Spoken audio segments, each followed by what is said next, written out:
Hello, ഉപ്പും മുളകും പുത്തൻ വിശേഷങ്ങളിലേക്ക് എല്ലാ കൂട്ടുകാർക്കും സ്വാഗതം. അങ്ങനെ പ്രേക്ഷകർ കാത്തിരിക്കുന്ന ഒരു വിധിയെഴുത്താണ് നമ്മുടെ സിദ്ധുവിൻ്റേത്. എന്തായിരിക്കും ഇനി ഈ ഒരു ഷൂട്ട് ചെയ്ത് വെച്ചിരിക്കുന്ന എപ്പിസോഡുകൾ ടെലികാസ്റ്റ് ചെയ്ത് കഴിയുമ്പോൾ അവരെങ്ങനെ കഥ മാറ്റി മറിക്കും? അല്ലെങ്കിൽ ഈ സിദ്ധുവിനെ തന്നെ കണ്ടിന്യൂ ചെയ്യുമോ? പുതിയ സിദ്ധുവിനെ കൊണ്ടുവരുമോ?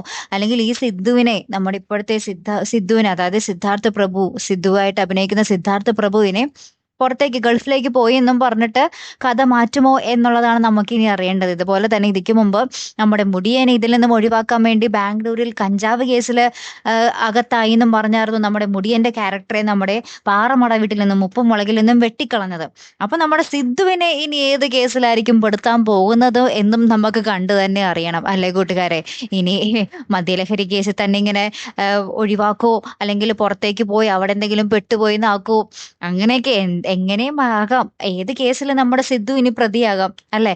ഇനി ഗൾഫിൽ നിന്ന് ഇങ്ങോട്ട് വന്നത് കൊണ്ട് ലീവ് കഴിഞ്ഞ് തിരിച്ചു പോകും എന്നുള്ളത് ഒരു കഥയായത് കൊണ്ട് ചിലപ്പോൾ തിരികെ ലീവ് തീർന്നു എന്ന് പറഞ്ഞ് പെട്ടെന്ന് അങ്ങോട്ടേക്ക് പോയി എന്നുള്ളൊരു ഒരു പരമ്പരയായിരിക്കും പെട്ടെന്ന് ചിലപ്പോൾ നമ്മുടെ മുന്നിലേക്ക് വരാൻ പോകുന്നതും. എന്തായാലും നമുക്ക് നോക്കാം. നിങ്ങളുടെ അഭിപ്രായം എന്താണ്? ഈ സിദ്ധു തന്നെ തുടരണോ? എന്തായാലും റിയൽ ലൈഫ് വേറെ, റിയൽ ലൈഫ് വേറെ എന്ന് കുറെ പേരൊക്കെ കമന്റ് ചെയ്തിട്ടുണ്ടായിരുന്നു.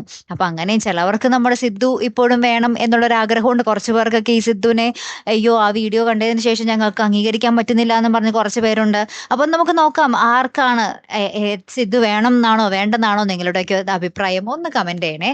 നമുക്ക് നോക്കാം കേട്ടോ ഏറ്റവും കൂടുതൽ അഭിപ്രായം എന്താണെന്ന്. കാത്തിരുന്നതിനെ കാണുമ്പോൾ അടുത്തൊരു വീഡിയോയുമായി വരുന്നത് വരയ്ക്കും. Good bye.